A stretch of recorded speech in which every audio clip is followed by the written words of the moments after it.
Day one, niggas can't get off. Niggas can't go left. Niggas can't go right. Hit that green tonight. Fuck, this game is trash. And guess what I'm gonna be doing?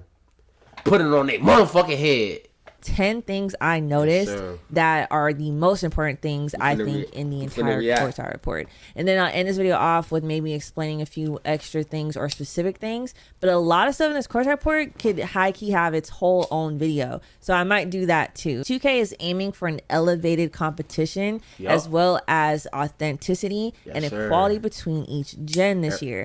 So obviously they're aiming for the game to be more competitive, intense, a lot of more balance between builds and gameplay styles, a lot more authenticity to what it really feels like to play basketball. It is how y'all that guy hit my how y'all boy feel about that shit, about the game being more real? Cause niggas just wanna left, right, left, right. I hate that shit. I ain't gonna hold you, boy. I hate that. You know what I'm saying? I'm trying to hoop, yeah. So, you know, I kind of like it that, you know, 2K trying to bring that shit back to the real. You know what I'm saying? It's a basketball simulation, but they are, again, reinforcing the fact that they plan to try to be more like real basketball and less like an arcade-style simulation. That's how the fuck I want that bitch, bro. I ain't gonna hold you, but I need that bitch just like that, bro. Real deal hoop shit, bro. Not that spin me out left right shit, but that shit whack and fuck. The last thing which is new to this is equality between each gen. Current gen and next gen have basically been completely two different games, right? Between play styles, the builds, and the my player build system. Even down to the season rewards or the original rep system that was in 21. They were all pretty much completely different games, including the park, the city versus the boat. Although we do know the city and the boat will be returning, they are trying to make both gens feel the same, which I'm assuming will also encompass probably a lot of the season rewards as well. But specifically, the biggest change that I noticed throughout the entire Courtside Report is that pie charts are gone. Pie charts are done. They're not. How do y'all feel about that, man? How y'all feel about no more pie charts, man? I kind of like that, but I like the freedom to be able to build your own build just how you want that bit, because the pie charts normally be having you lacking somewhere. I mean, you won't be a superstar in defense, but like, it's so hard to get defensive badges in current gen, bro. That's why I fuck with the new builder. That bit fire. Coming back for 23, current gen will have sliders, so it'll be interesting to me to see that if current gen and next gen have the same play style now that they also have the same build system, or at least the same format of a build system. I don't know about exactly having the same type of builds on two different games. That'll be interesting to see. I mean, of course, our report, they did mention a few things that would still be next gen only. It's gonna be really hard to have identical build systems if you don't have identical animations and play styles throughout both games. One, pie charts are gone. Two, adrenaline boost. So there's this new thing in the game now called adrenaline boost, and what they are described as in the Courtside Report are 3 available boosts per player per possession, shown as 3 small bars under the stamina meter. What these do is every time you go to hit sprint on your controller, the right trigger, to run down the court, let's say you're a dribbler and you're going to go sprint out of a move or any of the above, right? Every time you hit that, is going to take 1 of those bars away, and each player gets 3 of those bars per player per possession. So what basically happens is if you run out of those 3 bars in one possession, your speed and your acceleration will be drastically that old head decreased shit. For the rest of the possession. It seems like is they're trying to combat the play style that we were suffering in 22, where people were running these small guards and just running back and forth. So it'll be a huge thing that people are going to be talking about throughout the entire year, because this will definitely impact the ISO community for sure. I definitely think there are How y'all feeling about that, boy? Do y'all boys live for that left and right?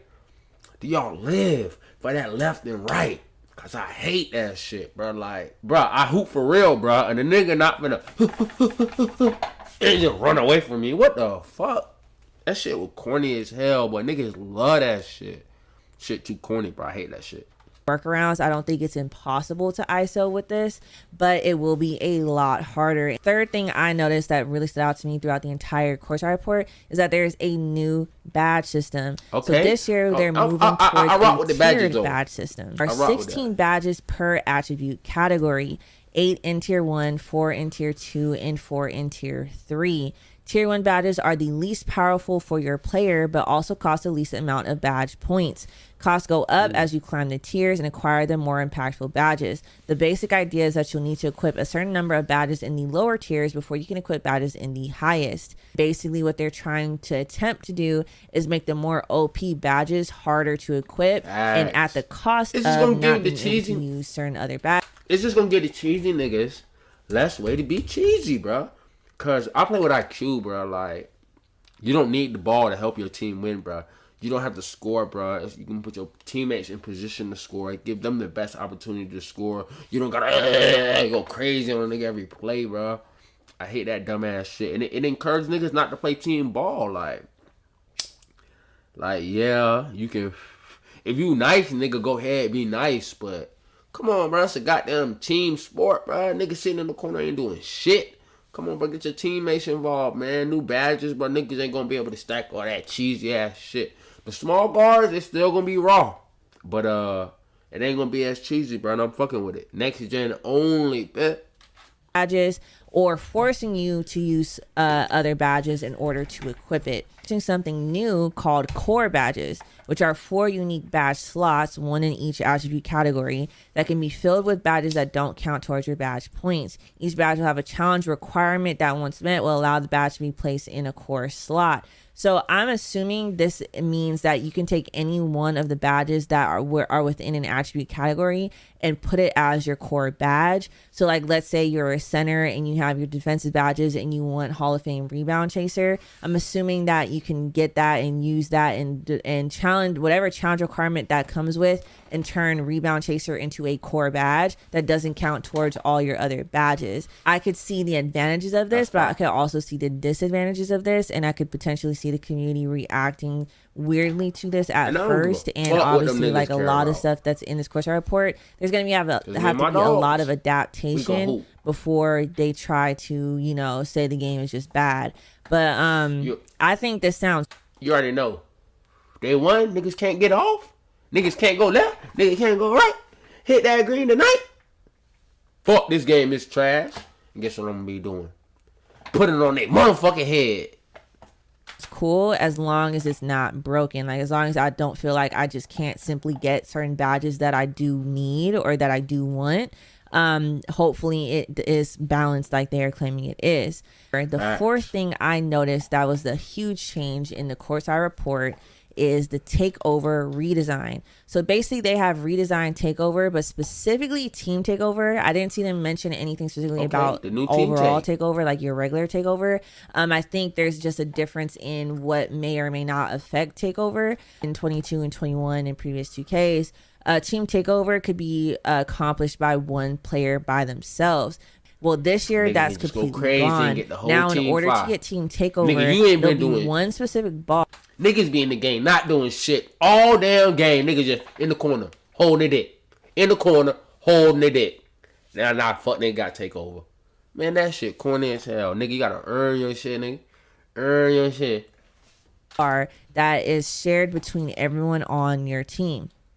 And everyone on your team has an equal amount of that bar to complete in order for the whole team to finish team takeover. And once everyone's completed their portion of the bar, then team takeover will start automatically. Like, you got your corner sitters, your people that don't really score the whole game, your spot ups, all the above. So it's gonna be interesting to see how gameplay has to react and adapt to team takeover having to be accomplished by every single player on the court. Added to the adrenaline boost system that now makes it harder to dribble and ISO, and then a lot of different things that I see are going on throughout this whole thing. Gameplay and the play style is going to be a lot different than what we're used to. And and hopefully in a beneficial way. I think it'll be beneficial. I think it sounds dope. I think it's really gonna, it's like a lot of things that we're seeing that are changing are really going to create a skill gap. And I'll talk about that at the end of this video. But I think all this stuff sounds really beneficial to me. So y'all let me know down in the comments what y'all think. Number 5, updates to slashing. Now there's a lot to talk about when it comes. I'ma get on that motherfucking rim. I'ma get on that motherfucking rim. That's what I'ma do, boy. I'ma have to have a play with that Hall of Fame post, bitch. To the things that they changed about offense. All right, let's see. But basically, pretty much what they've noticed is that with NBA 2K22, it was a year for perimeter players. Small guards had a slew of advantages over their taller counterparts, and outside shooting reigned supreme in online matches. It's like how OP threes and shades and just threes in general were, and a lot of whites going in. They decided to give more love to slash. I ain't getting no whites. Niggas always talking about these whites. I ain't getting no white. All I get is no green, bricks. Slashers who love to finish at the rim this year.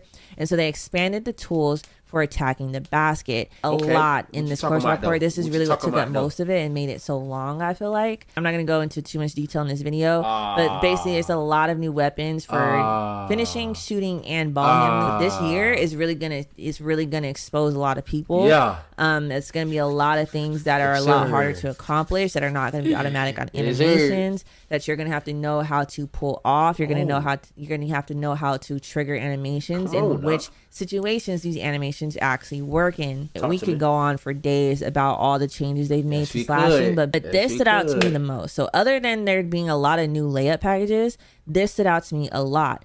Bigger and stronger players will experience new contact layup content to emulate Giannis plowing through everyone. And they also mentioned LeBron a little bit too.